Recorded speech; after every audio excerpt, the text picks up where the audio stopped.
Good morning. Basic concepts in MLTയിലെ unit 3യിലെ ബാക്കിയുള്ള പോർഷൻസാണ് നമ്മൾ ഈ ഒരു ഓഡിയോയിൽ പറയുന്നത്. Temperature and humidity logs. ടെമ്പറേച്ചറിൻ്റെയും ഹ്യൂമിഡിറ്റിയുടെ, അതായത് ഈർപ്പത്തിൻ്റെയും ഒരു ലോഗ് നമ്മുടെ ലാബിൽ നമുക്കറിയാം. കുറേ മെഷീനുകൾക്ക് എന്താവശ്യമുണ്ട്, ബയോകെമിസ്ട്രിയിൽ യൂസ് ചെയ്യുന്ന മിക്ക മെഷീനുകൾക്ക് നമുക്ക് ടെമ്പറേച്ചർ കുറവാണ് വേണ്ടത്. അതുകൊണ്ടാണ് നമ്മളവിടെ AC ഉപയോഗിക്കുന്നത്.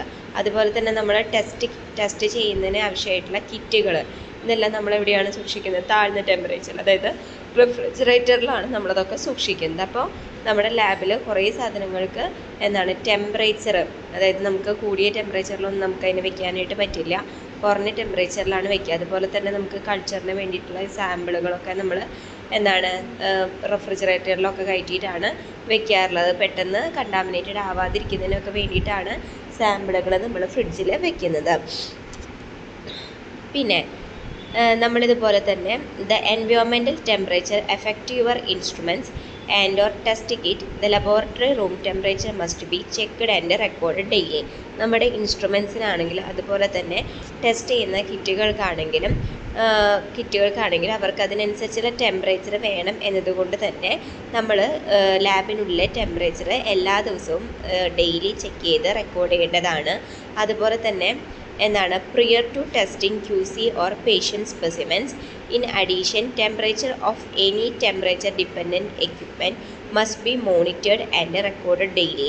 നമ്മൾ ഇതേപോലെ തന്നെ ടെമ്പറേച്ചർ ഇപ്പോൾ ഇത്ര ടെമ്പറേച്ചറിൽ മാത്രമേ വർക്ക് ചെയ്യുള്ളൂ അങ്ങനെയുള്ള നിബന്ധനകളുള്ള മെഷീനുകളൊക്കെ, ഇപ്പോൾ ഉദാഹരണം പറയാൻ വെച്ചാൽ water bath, heat blocks, refrigerators, freezers, അങ്ങനെയുള്ള നമ്മുടെ ടെമ്പറേച്ചർ അതായത് ഇന്ന ടെമ്പറേച്ചറിലാണ് നമ്മളത് മെയിൻറ്റെയിൻ ചെയ്യുന്നത്. അങ്ങനെയുള്ള മെഷീനുകളൊക്കെ നമ്മൾ എല്ലാ ദിവസവും മോണിറ്റർ ചെയ്യുകയും അതുപോലെ തന്നെ അതിൻ്റെ ടെമ്പറേച്ചറൊക്കെ നമ്മൾ റെക്കോർഡ് ചെയ്യുകയും ചെയ്യണം. Humidity in the laboratory can effect instrument and or test kits. It must be monitored and record daily. അതുപോലെ തന്നെ ഹ്യൂമിഡിറ്റി നമ്മൾ ചെക്ക് ചെയ്യണം. ഹ്യൂമിഡിറ്റി ഇതുപോലെ തന്നെ നമ്മുടെ ലാബിനുള്ളിലുള്ള ടെസ്റ്റ് കിറ്റുകൾ, അതുപോലെ തന്നെ പലതരത്തിലുള്ള ഇൻസ്ട്രുമെൻറ്റുകൾ, ഇതിനൊക്കെ ദോഷം വരുത്താനായിട്ടുള്ള സാധ്യതകളുണ്ട്. അപ്പോൾ ഹ്യൂമിഡിറ്റി നമ്മൾ ദിവസവും റെക്കോർഡ് ചെയ്ത് വെക്കേണ്ടതാണ്. Temperature and or humidity recording is out of range. Corrective actions must be taken and record in the log. അപ്പോൾ ടെമ്പറേച്ചറിൽ എന്തെങ്കിലും വ്യത്യാസങ്ങളൊക്കെ ഉണ്ടെന്ന് വെച്ചിട്ടുണ്ടെങ്കിൽ നമ്മളത് ചെക്ക് ചെയ്തിട്ട് എന്ത് ചെയ്യണം?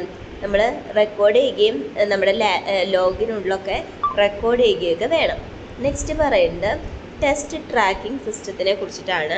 അതിൽ വരുന്നത് test requisition, testing records and test reports ആണ് വരുന്നത്.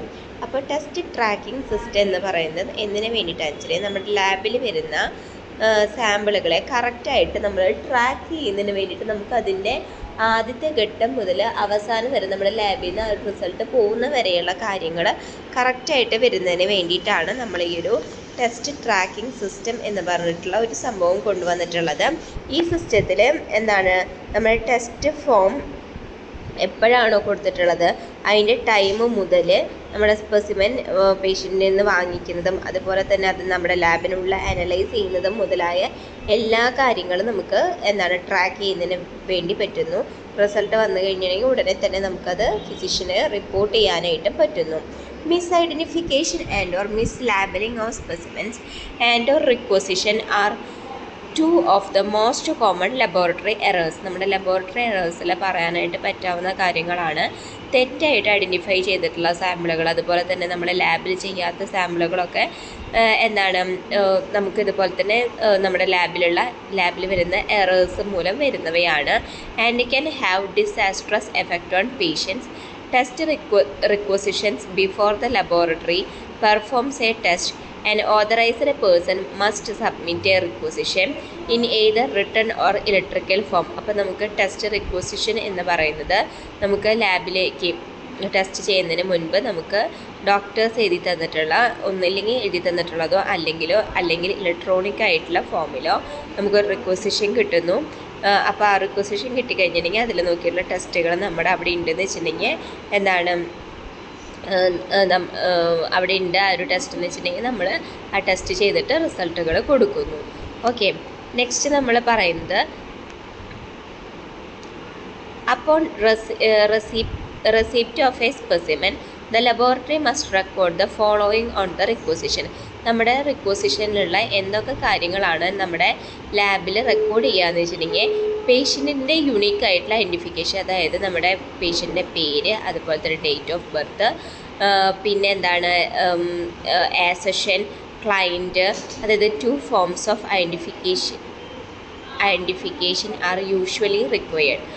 പിന്നെ date and time of specimens, നമ്മുടെ എത്ര സമയത്തിലാണ് നമ്മൾ എടുത്തത്, അതുപോലെ തന്നെ ഏത് ഡേറ്റിലാണ് നമ്മൾ ഈ ഒരു സാമ്പിൾ കളക്ട് ചെയ്യുന്നത്, പിന്നെ കണ്ടീഷൻ ഓഫ് ദി സ്പെസിമെൻ, നമ്മുടെ സ്പെസിമെൻ്റെ കണ്ടീഷൻ എന്താണെന്നുള്ളത്, date of testing, test result, ഇത്രയും കാര്യങ്ങൾ നമുക്ക് ആവശ്യമാണ്.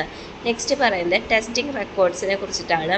ടെസ്റ്റിംഗ് റെക്കോർഡ്സ് എന്ന് പറയുന്നത് നമ്മുടെ വർക്ക് ഷീറ്റ് അല്ലെങ്കിൽ ലോഗിലാണ് നമ്മൾ ടെസ്റ്റ് ചെയ്തിട്ടുള്ള സാധനങ്ങളുടെ ഡോക്യുമെൻറ്റുകൾ അല്ലെങ്കിൽ ഡാറ്റാസ് നമ്മൾ എഴുതി വയ്ക്കുന്നത്. പിന്നെ അതുപോലെ തന്നെ നമ്മൾ ഡോക്യുമെൻറ്റേഷൻ ചെയ്യുമ്പോൾ ഡേറ്റ് ആണെങ്കിൽ അതുപോലെ തന്നെ പേഷ്യൻ്റെ റിസൾട്ട് ആണെങ്കിൽ നമ്മളതിൽ എഴുതി വയ്ക്കണം. Quality control specimens analyser. In addition, information on specimen sent to a reference lab must be recorded in an accession log. അതുപോലെ തന്നെ ഇൻഫർമേഷൻ നമ്മൾ എന്താണ്, നമ്മൾ വേറൊരു നമുക്കിപ്പോൾ ആരെങ്കിലും റെഫർ ചെയ്യാനൊക്കെ ഉണ്ടെന്ന് വെച്ചിട്ടുണ്ടെങ്കിൽ, ഇപ്പോൾ എന്തെങ്കിലും കാര്യങ്ങൾ നമുക്ക് ഡൗട്ട് തോന്നുന്നു, നമുക്കത് റെഫർ ചെയ്യാനുണ്ടെന്ന് വെച്ചിട്ടുണ്ടെങ്കിൽ നമുക്ക് മറ്റൊരു ലാബിലേക്ക് നമുക്കത് അയക്കാനായിട്ട് പറ്റും. അപ്പോൾ അങ്ങനെയുള്ള കാര്യങ്ങളാണെങ്കിലും നമ്മൾ ലാബിലെ ഡോക്യുമെൻറ്റ്സിൽ എഴുതി വയ്ക്കേണ്ടതാണ്. നെക്സ്റ്റ് പറയുന്നത് ടെസ്റ്റ് റിപ്പോർട്ട്സിനെ കുറിച്ചിട്ടാണ് പറയുന്നത്. ഈ ടെസ്റ്റ് റിപ്പോർട്ട്സ് എന്ന് പറയുന്നത് ഫൈനൽ റിപ്പോർട്ട് എന്ന് പറയുന്നത് ഫൈനൽ റിപ്പോർട്ടിൽ നമുക്ക് എന്തൊക്കെ കാര്യങ്ങൾ വേണമെന്ന് വെച്ചിട്ടുണ്ടെങ്കിൽ പേഷ്യൻ്റെ യൂണിക് ആയിട്ടുള്ള ഐഡൻറ്റിഫിക്കേഷൻ, നെയിം, അഡ്രസ്സ്, ലബോറട്ടറി ടെസ്റ്റിങ്ങിന് കൊടുത്തിട്ടുള്ള ഡേറ്റ്, കാര്യങ്ങൾ മുതലായിട്ടുള്ളവയൊക്കെ വേണം. അതുപോലെ തന്നെ ഏതൊക്കെ ടെസ്റ്റുകളാണ് പെർഫോം ചെയ്തിട്ടുള്ളത്, ടെസ്റ്റ് റിപ്പോർട്ട് കൊടുക്കുന്ന ഡേറ്റ്, അതുപോലെ തന്നെ സ്പെസിമെൻ്റെ സ്പോൾസ്. ഇപ്പോൾ നമുക്ക് പലതരത്തിലുള്ള സ്പെസിമെനുണ്ട്. ഇപ്പോൾ blood, serum, plasma, urine, body fluids. അപ്പോൾ അതൊക്കെ